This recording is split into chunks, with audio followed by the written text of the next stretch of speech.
برج القوس، حظك اليوم 3 مايو 2025.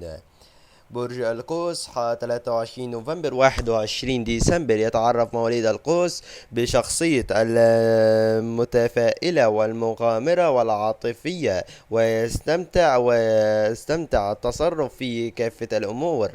ونستعرض خلال الفيديو هذا توقعات برج القوس وحظك اليوم الثلاث 6 مايو 2025 على الصعيد المهني والصحي والعاطفي.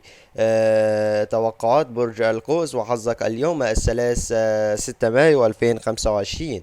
من المرجح أن تتاح لهم الفرص للتعبر الإبداعي واكتشاف الذات. أبقى منفتح على الأفكار الجديدة، وثق بأحداثك عند اتخاذ القرارات. قد تظهر التحديات، لكن المثابر والقادر على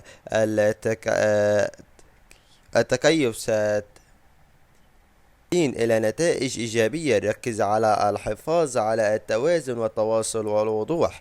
متابعينا الكرام، حتى تصلكم أخبارنا العاجلة لا تنسوا الاشتراك بالقناة وتفعيل زر الجرس. والسلام عليكم ورحمة الله وبركاته.